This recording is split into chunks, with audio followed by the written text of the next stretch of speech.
Pravoslavlje u vremenu i vječnosti. Emisija o pravoslavlju i životu crkve na programu radija Bosanski Petrovac. Svakog ponedjeljka u 15 časova i 30 minuta.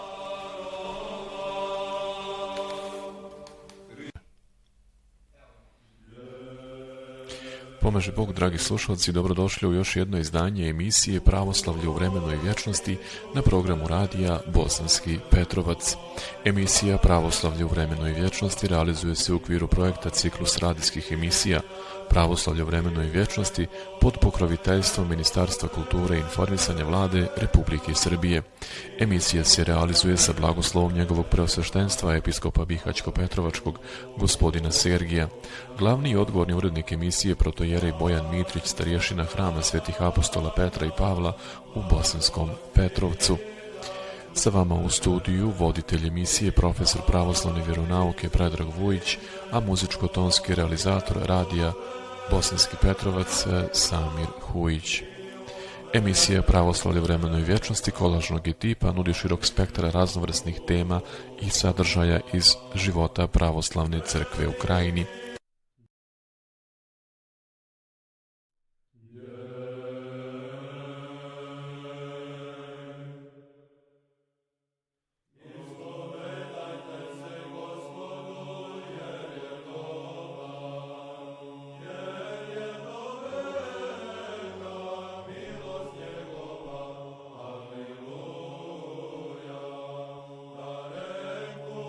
Poštovani slušalci, ovo nedeljno izdanje emisije Pravoslavlje u vremenu i vječnosti započinjemo redovnom rubrikom iz kalendara naše crkve. U okviru rubrike donosimo vam žitije praznika začeća svetog Jovana Krstitelja, svete prvomučenice Tekle ravnoapostolne, svetog Stefana kralja srpskog prvovjenčanog i svetog Kirijaka odšelnika. Pa krenimo redom. Začeće svetog Jovana Krstitelja. Ovoga dana proslavlja se milost, čudo i mudrost Božija, milost prema pobožnim i pravednim roditeljima svetog Jovana, starcu prvosvešteniku Zahariji i starici Jelisaveti, koji su cijelog života željeli od Boga prosili jedno dijete. Čudo začeća Jovanova u ostarjeloj utrobi Jelisavetinoj i mudrost u domostrojiteljstvu ljudskog spasenja. Jer sa Jovanom Bog imađaše naročito velike namjere, naime da on bude prorok i preteča Hristu Gospodu, spasitelju svijeta. Preko svojih anđela Bog je objavio rođenje Isaka od bezdjetne Sare i Samsona od bezdjetnog Manoja i njegove žene, i Jovana preteče od bezdjetnih Zaharija i Jelisavete. Preko angela svojih Bog je objavljivao rođenje onih sa kojima je imao naročite namjere, kako su se mogla roditi djeca od starih roditelja. Ako je ko ljubopitljiv da to dozna, neka ne pita o tome ni ljude, jer ljudi to ne znaju, ni prirodne zakone, jer je to iznad prirodnih zakona, nego neka obrati pogled svoj na silu svemogućeg Boga, koji je iz ničega stvorio sav svijet i koji za stvaranje prvog čovjeka Adama nije potrebovao nikakve roditelje, ni stare ni mlade. Mjesto ljubopitstva odajmo hvalu i slavu Bogu, koji nam često javlja moć i milost i mudrost svoju mimo prirodnih zakona, u koje okovani mi bi bez naročitih čudesa Božjih pali u očajanje i bogozaborav. Sveta prvomučenica Tekla ravnoapostolna, rođena u Ikoniji od roditelja znamenitih ali neznabožačkih, kao 18-godišnja djevojka bila je vjerena za nekog mladića u ono vrijeme kada apostol Pavle dođe sa Varnavom u Ikoniju na propovjed evanđelja. Slušajući apostola Pavla 3 dana i 3 noći, Tekla se obrati potpuno vjeri Hristovoj i zavješta se živjeti u djevstvu. Vidjevši je majka, kako i ne gleda više na svoga vjerenika niti pomišlja na brak, počeo je najprije savjetovati, a potom tući i moriti glađu. Najzad je predade sudjevaše majka da je ognjem sažeže. Sudija je baci na oganj, no Bog je spasio nepovrijeđenu. Tada Tekla pođe za apostolom Pavlom i dođe sa njim u Antiohiju. Privučena spoljašnjom krasotom Teklinom, nekakav starješina gradski htjede Teklu uzeti ka sebi silom, no ona se iščupa iz njegovih ruku. Taj starješina optuži je knezu kao hrišćanku, koja se gnuša braka. Knez je osudi na smrt i baci je pred zvjerove. No zvjerovi se ne taknuše tijela svete djevice. Udivljen ovim primjerom upita je knez: ko si ti i kakva je sila u tebi da ti ništa ne može naškoditi? Odgovori mu Tekla: sluškinja sam Boga živoga. Tada je knez pusti na slobodu i ona pođe propovijedati evanđelje. I uspjela je da obrati mnoge u vjeru hrišćansku, među kojima i neku uglednu i časnu udovicu Trifenu. Potom je se sveta Tekla po blagoslovu apostola Pavla udalje u jedno pusto mjesto blizu Selevkije. Tu se ona dugo podvizavaše i iscijeljenjem bolesnika čudotvornom silom obraćaše mnoge u hrišćanstvo. Pozavidjeli su joj ljekari i vračari iz Selevkije, te poslaše neke mlade ljude da je oskrnave, nadajući se da će ona kad ide djevičanstvo izgubiti i moć svoju čudotvornu. Tekla je bježala od onih drskih mladića i kada je vidjela da će je uhvatiti, ona se pomoli Bogu za pomoć pred jednom stijenom. I stijena se rastupi i sakri ovu djevicu i nevjestu Hristovu. I bio je ta stijena i skrovište i grob. O ovoj čudesnoj hrišćanskoj junakinji i svetiteljki ovako govori sveti Jovan Zlatousti: čini mi se da vidim ovu blaženu djevu kako prinosi Gospodu jednom rukom djevstvo, a drugom rukom mučeništvo. Sveta Tekla je mnogo poštovana i kod nas u Bosni i Hercegovini. Naime, u Sarajevu, u crkvi Svetog Arhangela Mihaila u staroj crkvi na Baščarši, nalazi se dio moštiju svete mučenice ravnoapostolne Tekle.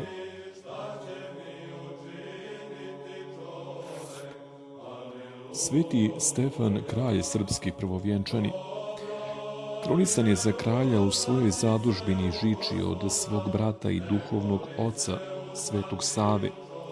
Pobožan hrišćanin, mudar i miroljubiv vladalac, Stefan je sa Svetim Savom uzdigao pravoslavlje do velikog toržestva u narodu svome.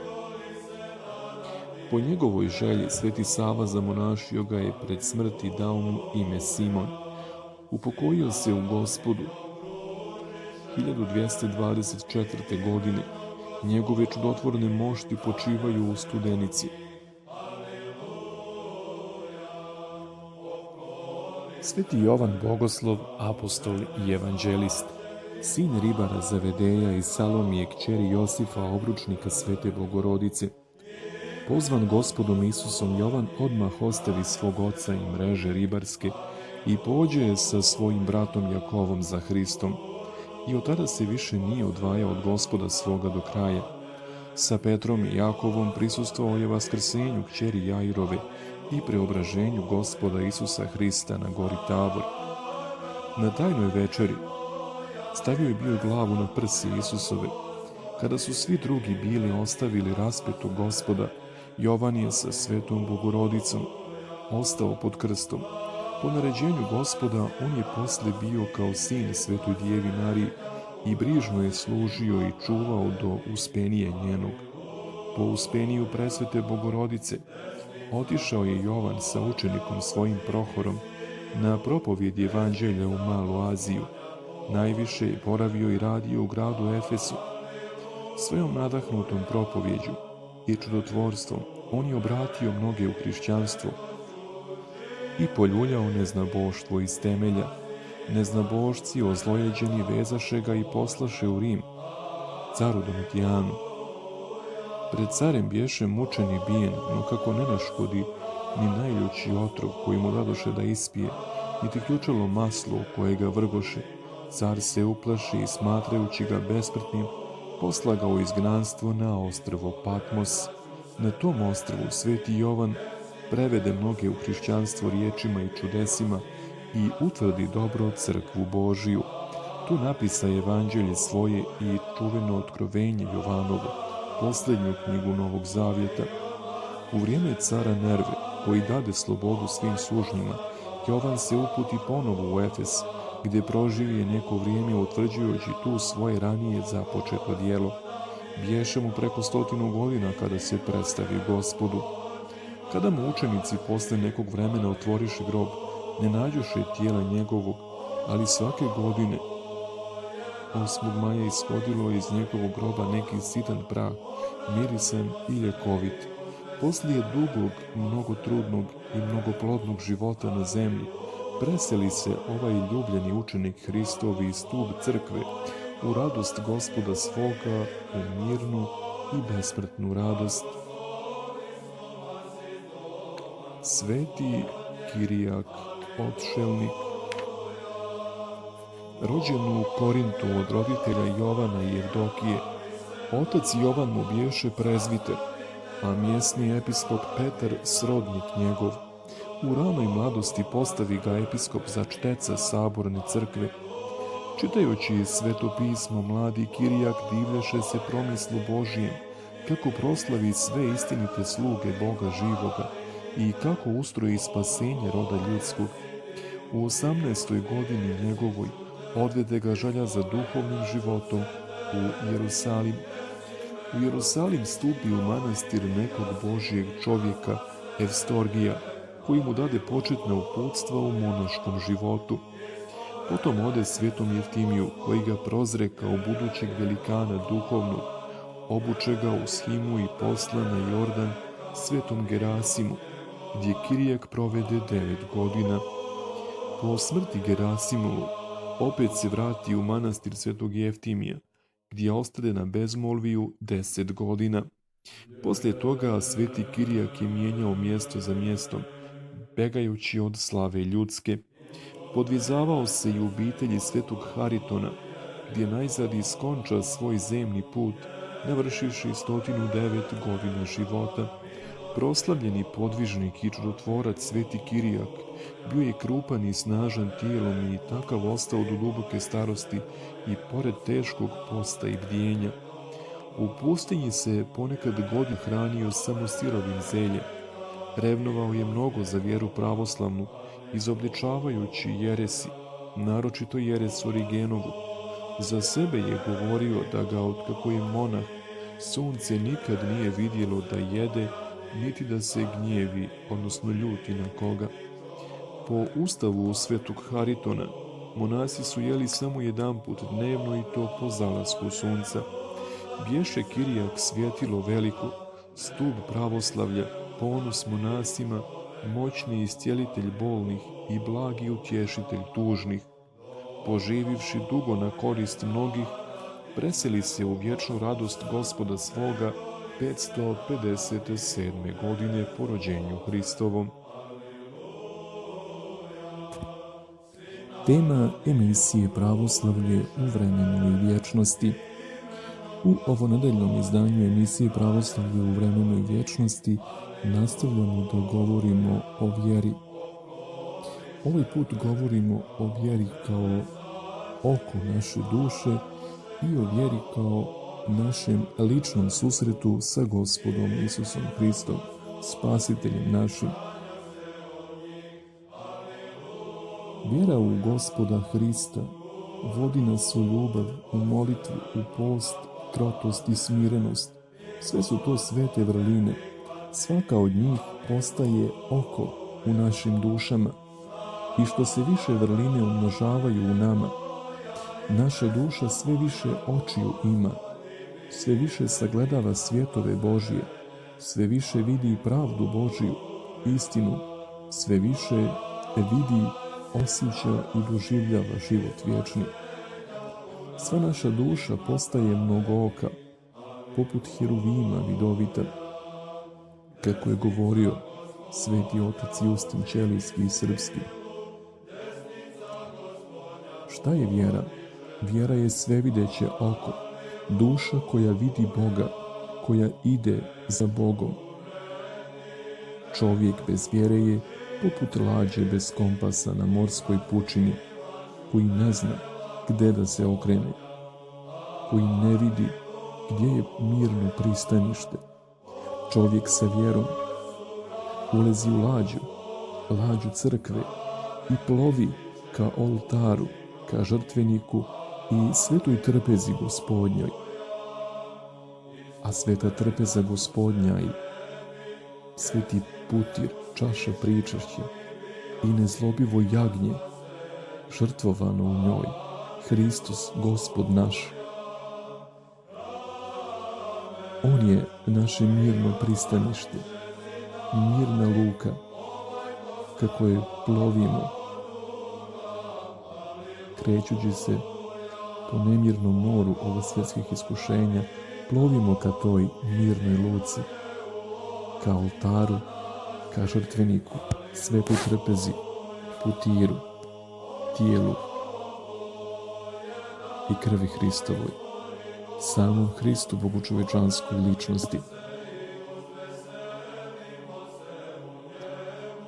Vjera je lični susret sa Hristom, prvi lični susret grešnika sa bezgrešnim, lični susret sina i kćeri sa bratom, sa Ocem nebeskim, lični susret stvorenoga sa nestvorenim, prolaznoga sa neprolaznim, privremenoga sa vječnim.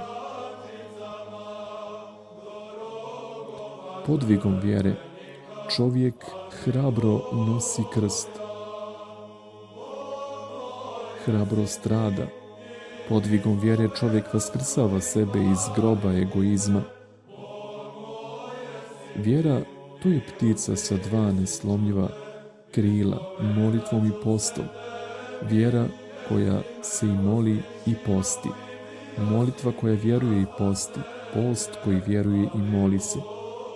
Ovo troje, vjera, molitva i post, sačinjavaju bogočovječanski, evanđeljski lijek za svaku bolest duha i tijela. Svetitelji, naročito sveti isposnici, pustinjaci, su dokaz za ovaj lijek.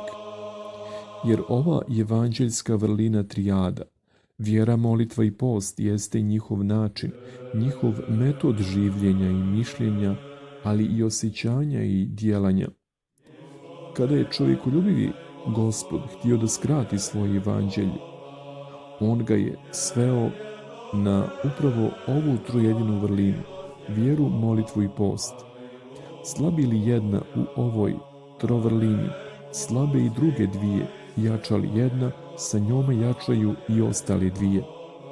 Pomoću ove blagodatne vrlinske trijade ozdravljuje sav čovjek, iscijeljuje se od svih neduga, duševnih i tjelesnih.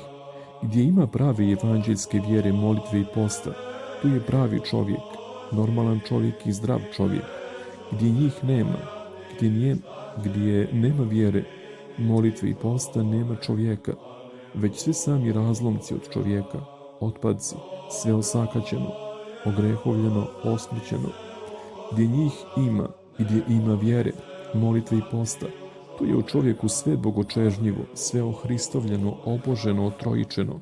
Tu je cjelokupna ličnost, cjelokupan bogoliki čovjek, sav porastao u sve bogočovječanske beskrajnosti i beskonačnosti. Za vjeru nije potrebna velika škola ili velika nauka. Za vjeru je potrebno samo otvoreno srce. Ukoliko ti, brate i sestro, otvoriš srce za bližnjega, za Gospoda, ti već vjeruješ. Ukoliko još malo držiš otvoreno srce, tvoja nada počinje da se ostvaruje. ti imaš i nadu. A ukoliko opet i opet, iznova, i dalje otvoriš srce za drugog čovjeka, za bližnjeg i Boga, ti, brate i sestro, ti voliš. A u mjeri u kojoj voliš, ti postojiš. U toj mjeri si vjernik, hrišćanin. Ništa se više ne traži od tebe i mene, brate i sestro, ni zlato, ni učenost, ni bogatstvo, ni ugled u društvu. Ništa se ne traži osim vjere tvoje i moje u Gospoda Isusa Hrista, osim vjere, nade i ljubavi, koja spasava od svakog grijeha. Sve je moguće onome koji vjeruje. To je novozavjetna antropologija, sva novozavjetna nauka o čovjeku. Tako smo došli i do kraja još jednog izdanja emisije Pravoslavlje u vremenu i vječnosti. Ekipa koja je realizovala ovo druženje i ovu emisiju u sastavu, voditelj emisije profesor pravoslavne vjeronauke Predrag Vujić i muzičko-tonski realizator programa Radija Bosanski Petrovac Samir Hujić srdačno vas pozdravljaju i žele vam svako dobro. Ostanite dalje uz program Radija Bosanski Petrovac i ne zaboravite, volite život i živite samo da biste voljeli. Do slušanja i prijatno.